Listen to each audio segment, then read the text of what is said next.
Hey guys, Cody with Double C Custom Leather here, coming to you guys with another video. Today we're going to talk about blue guns. This is kind of a niche thing. If you're a Kydex guy, I'm mostly talking about leather work here. I'll try to link to another video if I can find a decent one for Kydex guys to go and follow. If you want to watch this one though, we're going to be covering a lot of things generally just to do with blue guns, and it might give you some help. But mostly this is for my leatherwork guys.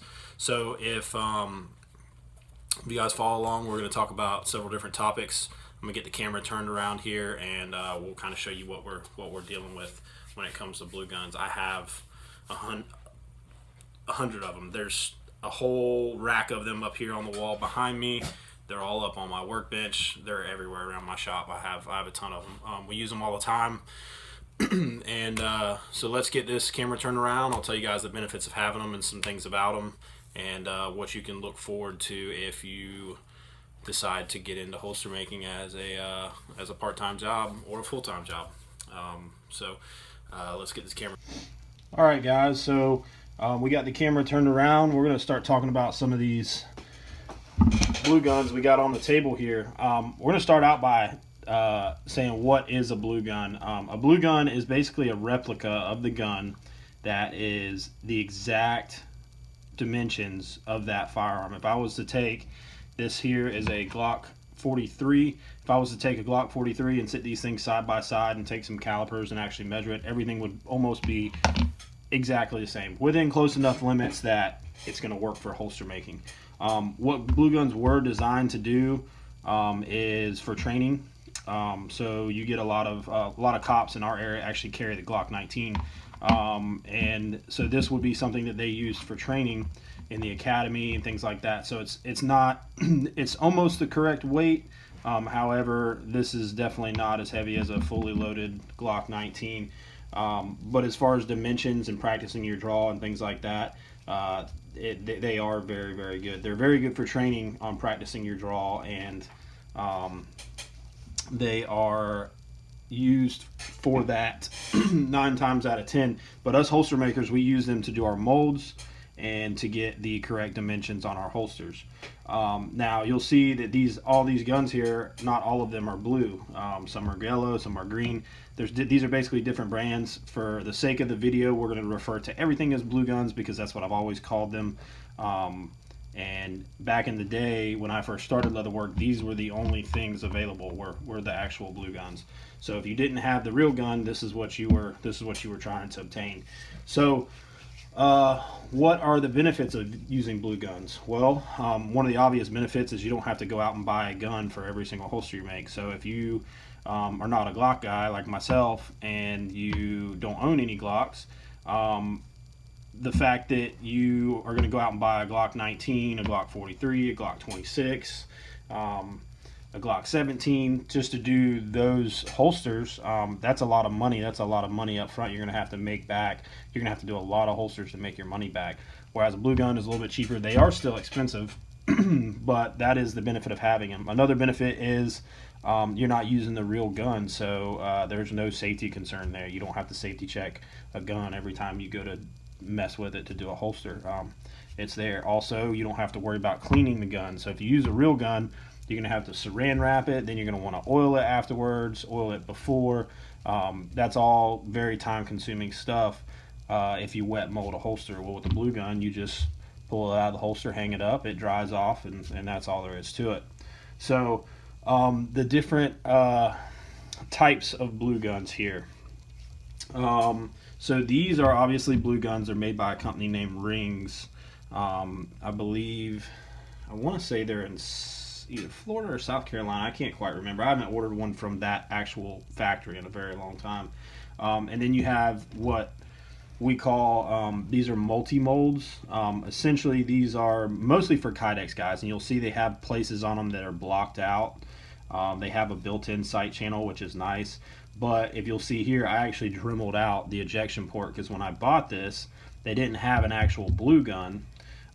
They had this only, and it was already blocked out. It's more for like geared towards the Kydex guys. So I actually dremeled out the ejection port, dremeled out the trigger guard so I could get my leather deep down in there. and get some retention on my holster. And that's what you can expect to have to do if you buy multi-molds. And you'll see this is one that I haven't quite done anything yet. It's for a Walther P22. The ejection port and stuff is not dremeled out. I think I got an order for a holster. I ordered this one, and the guy ended up backing out of the order, so I never did go through with it.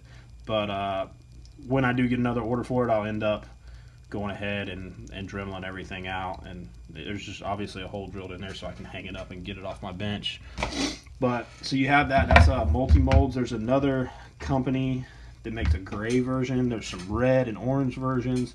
There's some black versions. There's a bunch of different ones, but these are the ones specific to holster making that I use. So I usually check for a blue gun or a Cook's, because you can get them in what we call raw or not blocked out. And then if I can't find the particular weapon, or it's going to take too long to ship, sometimes I'll go ahead and get the multi-mold. This is Cook's right here. It's a yellow version. It's probably the heaviest, and I think probably the most well built out of all of them. And you can order them either blocked out or raw. And I typically order all mine raw, so that way I have less work to do. I think they're about the same price, whether they're blocked out or natural. And the detail on these things are actually really, really good. I think the detail's even better than the blue guns most of the time. So that's what I've been going with. Like I said, I still own a lot of actual blue guns, but I own a lot of the Cooks as well. So the downfalls of blue guns, one is that they are super expensive for what they are. I mean, sometimes you're almost better off just going out and getting the real gun, which I do sometimes. If it's something that I think I would actually enjoy having and enjoy shooting, I'll go out and get the actual firearm itself instead of the blue gun. They run about between $40 and $60, sometimes $70 for a mold, for one mold. So you got to think, if you're making holsters as a living, you know, that really cuts into your profit. If I order this Glock 19 and I make a $100 holster for this Glock 19, I'm only making a profit of $40 because I just spent $60 on this thing. So that's just one of those things that it kind of comes with the business. You got to spend money to make money. So if you are doing this as a business, definitely think about that as a cost if you're thinking about starting up your own holster making business. That's really the only downfall I can think of. The only other downfall is sometimes they do take quite a while to ship, so you'll have to kind of let your customers know if they order a gun that you don't have a blue gun for. Hey, you're gonna have to wait, an extra week because I have to wait for this blue gun to come in before I can even start on the holster, and then whatever your lead time is from there. So that's another downfall. But other than that, there's really no downfalls. I mean, the price is the major one. The price of these. So most of the time you can find blue guns for about $50 online. I'll link to some sites below. You can usually find blue guns themselves on Amazon. And if you have Prime, that's obviously 2-day shipping, free shipping. That's the best way to go. I'll link to some of my most used blue guns in the description below. And I'll link to some Amazon links there. You guys go check those out. And then I will link to some companies where you can find the Cooks and find the multi-molds, and you guys can give them a look as well. The multi-molds are usually about $60, so for the green ones you're looking at 60 plus the extra work that you have as far as dremeling it out. I think they might now sell these in the natural version, but I'm not quite sure. The Cooks gun molds, they are also 60, which is why I think that buying this for 60 rather than this for 60 and not having to do the work of dremeling that out is a little bit more geared towards leather work. Now, if you are a Kydex guy, obviously you're going to want the blocked out versions. I don't do Kydex, so I don't know much about it, but I do know enough to know that they do block out all of their firearms when they go to do a mold. So I will link to those sites in the description below. You guys check them out. If they ask, tell them Cody sent you. Maybe they'll give me a discount or something next time I go to order from them. Where do you get them? Like I said, you can find them on the internet. I will link to those sites below. The next topic we have is, can you use the actual gun? Of course you can use the actual gun. That's actually what I do a lot, especially because I do a lot of kind of off-color holsters, some of the more funky stuff. I will get my customer to either bring me the gun, or that's where it comes into pay. It pays to have some buddies with a lot of guns. You can call your buddy, say, hey man, I need to borrow that, that old single action revolver you have. I got a customer that wants a holster. And usually what I'll do is I'll trade them kind of a discount on a holster for letting me borrow the gun, or sometimes really good buddies of mine, they'll just let me borrow it. Also pays to have customers that live close to you, that come to you all the time, and you have a good relationship, which is why you do great work for your customers, and you keep on a good relationship with them, because you can actually call your customers and say, hey, remember that gun that I did a holster for? I have another order for it. Can I borrow your gun to do the holster? And a lot of times I'll get my customers to come by, and usually they'll have something that they want me to make anyhow, and we'll go ahead and get their order in, and sometimes I'll move them to the front of the list of my orders and things like that. So you can always work out a deal, kind of Indian trade some things to make sure you get your holster done. So you can definitely use the actual gun. I will go ahead and say, here's a disclaimer for you guys. If you are going to use the actual gun, I would recommend that you saran wrap the pistol, as well as oil it before you saran wrap it, and then make sure you oil it and clean it after you do your wet mold. Also, if you're using the regular gun and you're using a press, you want to make sure that you put if it's a polymer frame gun, you want to put the mag in the mag well. Doesn't necessarily have to be loaded, but I've always just kind of loaded the mag and kept the chamber empty, just to be safe, because if you're using a press, a lot of times the press will actually compress that polymer and change the dimensions of the mag well, which is a big no-no, especially if you're using a customer's gun. So definitely put the mag in if you're using a press. With the blue guns, that's another benefit. You don't have to worry about that. You just throw it in the press and clamp it down, and there you go. The most common guns that I get ordered, I try to set some of them out here. I do a lot of SIGs. This is a SIG 320. It's the M17 version. I think I have a normal version as well. This is, I think, the one with the rail. I do a lot of Tauruses, the Millennium G2s. We do a lot of these. Do a lot of 1911s. Some of your guns, especially like with 1911s, like this is a Colt.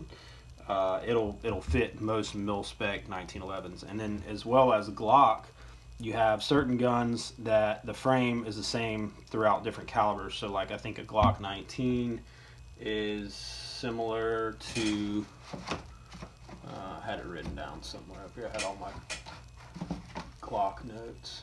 So like a Glock 19 and a Glock 23, 32, 38, 25, they're all the same. So you really only need to get one blue gun for that particular model. But you'll have some like a 42 and a 43, which is another one I do a lot of, that they are slightly different, and you will get a bad retention on the holster if you use a 43 for a 42. We do a lot of SIG 938s. I live in Florida, so we don't wear any clothes here half the time because it's so hot. So micro pistols and pocket guns are a big thing down here, because we don't wear the heavy jackets and stuff in the wintertime. So a lot of guys are rocking inside the waistband, as well as we're a concealed state. So a lot of guys are rocking inside the waistband holsters or pocket holsters, ankle holsters, things like that, just because of the weather and the climate. So I do a lot of 938s. I do a lot of Ruger pocket pistols, 380s. I do a lot of Smith & Wesson bodyguards, a lot of 43s. A lot of little J frames, these little tiny guns that are just kind of get off me pocket guns, is what we do a lot of. So that brings me to the next one, which is a J frame. We do a ton of J frames. Usually inside the waistband. Sometimes you'll get kind of an off-color holster that somebody wants it for a little carry gun or something like that, and they'll get like a Western style outside the waistband. We also do a lot of Glock 19s. A lot of the police forces around here carry Glock 19s, so obviously those officers have their weapon off duty and they like to use the same weapon. And I get a lot of holsters with light combos. I usually send that to the Kydex guys. That's where they specialize. But the the Glock 19, Glock 17, huge customer basis for that. I also do, surprisingly, a lot of this gun. This is a Tech Pmr 30. And I think that is mainly because I think I'm one of the only people that actually makes a holster for it.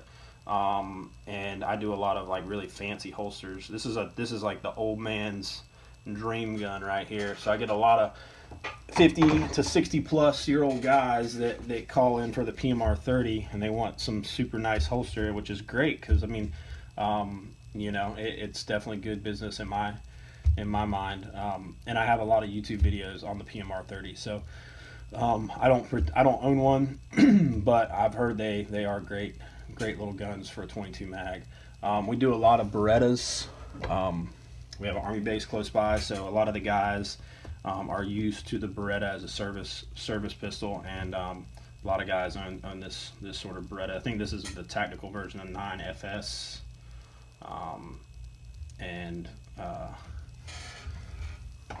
but we do a lot of the old school GI frame versions. That's about it, guys. I mean, as far as holsters go, everybody's going to be a little bit different depending on where you live. So your main pistols may be different than my main pistols. It is worth the investment. Like I said, 2 holsters, and you pretty much have paid for your blue gun and made some profit off of it. Depending on what your prices run, you might even pay for it in 1 holster. So it's definitely worth getting them if you're thinking about doing this for a business. Otherwise, you guys make sure to like, subscribe, comment if you have any questions. Like I said, I'll try to link all those videos below, and hopefully some guys get some benefit from this video. Until next time, guys, we're going to put another video up hopefully at the end of this week. Try to do a couple build along, a couple more tips. So you guys check those out. Check out some other videos. I'll link them throughout the video, and make sure to check out the links below.